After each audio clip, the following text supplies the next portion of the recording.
Mas no capítulo 3, Paulo vai mostrar uma outra razão para gerar ansiedade no nosso coração, que é a preocupação com as coisas materiais. Ele diz isso lá no capítulo 3, verso 19. Algumas pessoas só se preocupam com as coisas terrenas. E eu sei que este é um momento de grande angústia. Eu estou com 61 anos, eu não me lembro de uma crise tão aguda, tão abrangente, quanto a que estamos vivendo esses dias. E talvez eu não conheço nenhum momento da história, pelo menos nos últimos tempos, onde nós tivéssemos que enfrentar uma crise tão ampla, e de todo mundo está sofrendo os esbarros da economia. O crescimento do país vai cair, os prejuízos vão ser enormes. Isso é uma realidade, é uma constatação.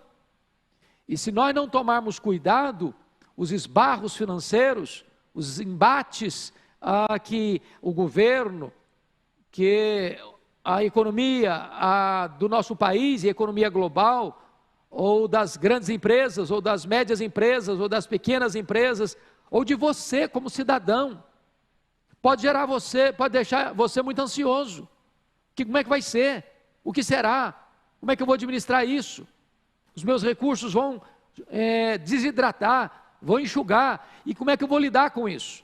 Então, preste bem atenção, não permita que coisas materiais, ou a preocupação com as coisas materiais, roube de você a sua paz, a sua alegria, o seu equilíbrio emocional, a sua confiança em Deus. Então, é nessa conjuntura desta carta, que parece estar pintando exatamente o quadro que o Brasil está vivendo, que o mundo está vivendo, é que Paulo vai escrever assim: não andeis ansiosos de coisa alguma.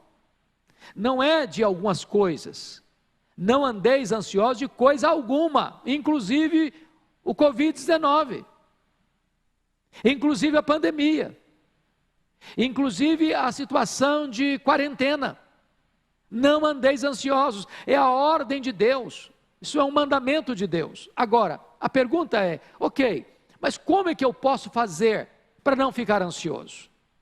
Qual é o tratamento de Deus? Qual é o remédio de Deus? Qual é a receita de Deus para eu lidar com a ansiedade? Então Paulo vai nos mostrar aqui alguns caminhos para nós vencermos a ansiedade. Primeiro, no versículo 6, ele diz que você vence a ansiedade quando você aprende a orar corretamente.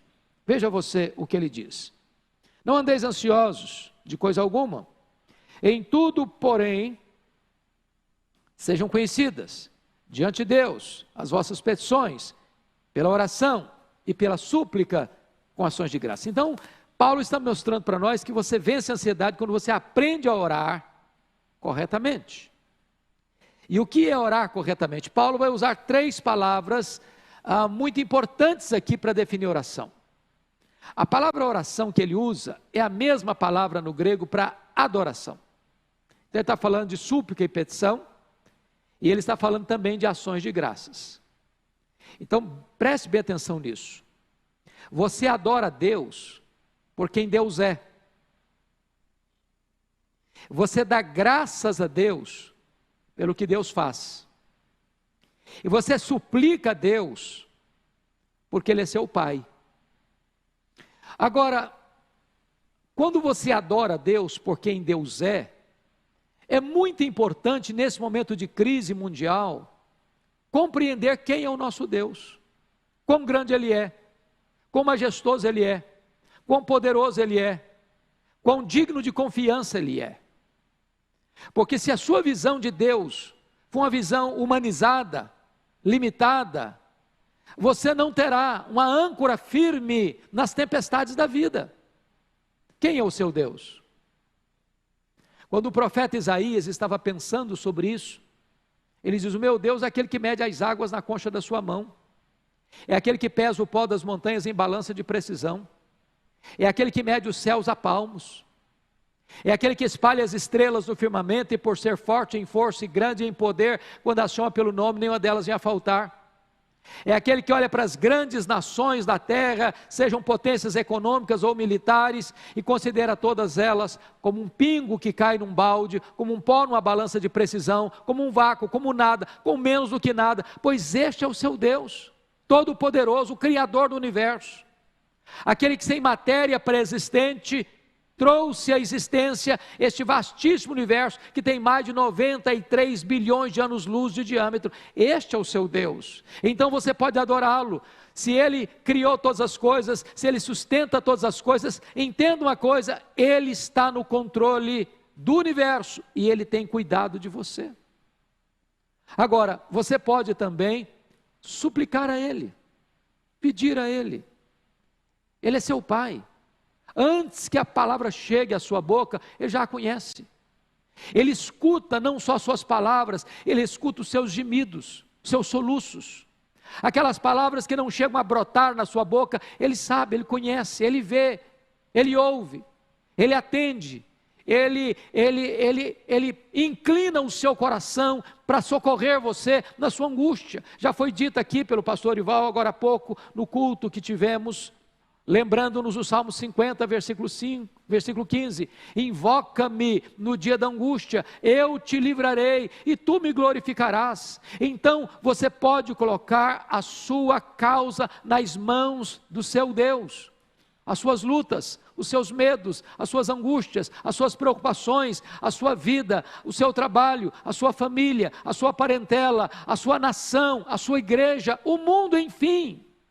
Ele é poderoso para suprir as nossas necessidades. Mas notem mais que Paulo está dizendo que nós vencemos a ansiedade quando nós também damos graças a Deus. Às vezes, numa hora de crise, a gente se torna pessimista demais, negativo demais. Às vezes a gente reclama demais, murmura demais, lamenta demais. Só olha a vida com óculos escuros, só vê nevoeiro denso, não enxerga mais nada pela frente. E eu quero dizer uma coisa, nesse momento nós precisamos de olhar para essa crise e ver algumas coisas boas acontecendo. Primeiro,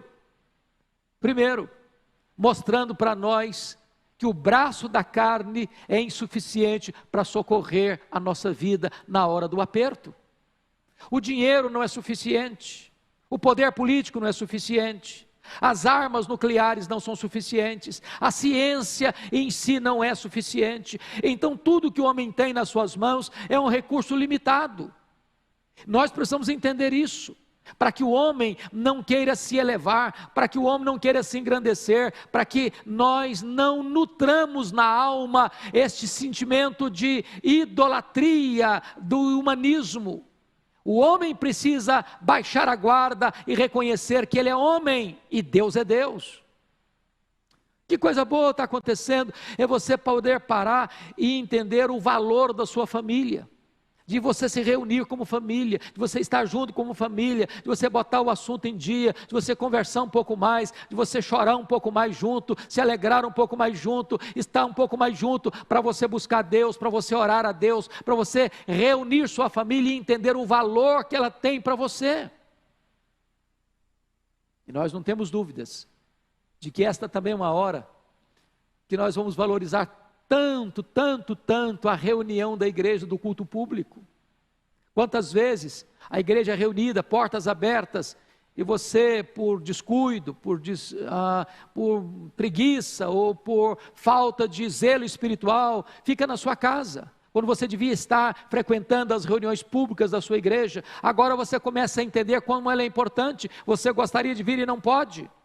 Você já imaginou isso? Quantos países no mundo hoje, por outras razões, por ideologias políticas ateístas ou materialistas ou de ditaduras, as pessoas não podem ir abertamente a uma igreja para adorar a Deus, e você tem essa liberdade no Brasil? É hora de nós refletirmos e darmos graças a Deus por esta compreensão que uma crise dessa acende a luz na nossa mente e no nosso coração. Então, o primeiro remédio que Paulo está nos dando para nós vencermos a ansiedade é: aprenda a orar corretamente, adore a Deus, peça a Deus e dê graças a Deus.